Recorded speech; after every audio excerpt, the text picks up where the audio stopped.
हमारे कैंडिडेट को हराने के लिए सपा ने अपने विधायकों के समर्थन से एक उद्योगपति से पर्चा दाखिल करा दिया और फिर आम चर्चा के मुताबिक जिनके धन से वह आगे टिकट देने के लालच से मीडिया के अनुसार बीएसपी के इनको मिलाकर 7 विधायकों को तोड़ा गया, जिसमें फिर भी इन्हें इस उद्योगपति को राज्यसभा में भेजने के लिए सफलता नहीं मिल पाई और अब इससे दुखी होकर ये पार्टी बीएसपी पर बीजेपी के साथ सांठगांठ करके ये चुनाव जीतने का गलत व बेबुनियाद जबरदस्ती के आरोप लगा रही है। किंतु इनकी ये घिनौनी हरकत अब इस पार्टी को आगे चलकर कभी भी भारी पड़ सकती है और इस मामले में आज हमारी पार्टी एडवांस में ही ये ऐलान कर देना चाहती है कि आगे चलकर जल्दी ही इस बार जब यहाँ एमएलसी के चुनाव होंगे, क्योंकि इसके बाद एमएलसी के होंगे, आगे चलकर जल्दी ही इस बार जब यहाँ जल्दी मतलब समय से अब समय कम रह गया, इस बार जब यहाँ एमएलसी के चुनाव होंगे तो तब फिर बीएसपी कल की घटना का जैसे को तैसा जवाब देने के लिए अर्थात सपा के दूसरे खड़े किए जाने वाले उम्मीदवार को हराने के लिए, एक तो उनका आराम से बन जाएगा, दूसरा ये खड़ा करेंगे, अर्थात सपा के दूसरे खड़े किए जाने वाले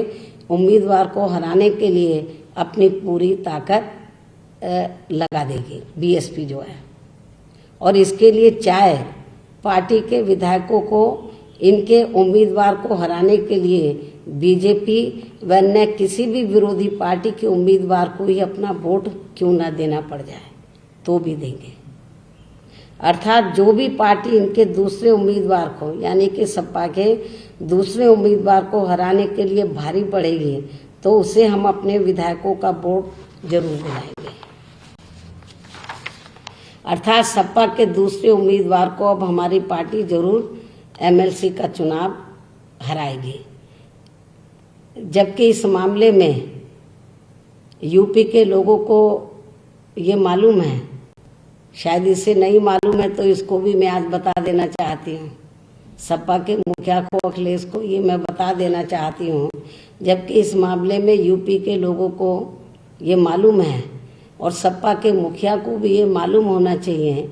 कि सन 2003 में इन्होंने बीएसपी के, जब मैंने खुद गवर्नमेंट छोड़ दी थी तो उसके बाद सन 2003 में इन्होंने बीएसपी के यानी कि सपा ने बीएसपी के 38 एमएलए तोड़कर अपनी सरकार बना ली थी। उसके बाद फिर क्या हुआ सन 2003 के बाद, उसके बाद सन 2007 में विधानसभा के हुए आम चुनाव में इनको फिर प्रदेश की जनता ने सत्ता से बाहर कर दिया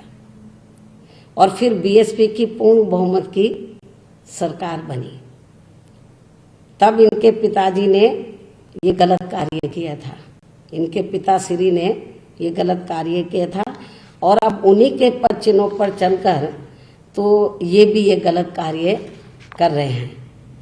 और अब इनका भी अपने पिताश्री की तरह ही बुरा हाल होने वाला है अगले ये जो इस बार विधानसभा का आम चुनाव होगा, तथा बीएसपी फिर से अब पूर्ण बहुमत के साथ सत्ता में आसीन हो जाएगी। अड़ी सोमवार से शुक्रवार शाम 6 बजे सिर्फ TV9 भारतवर्ष पर।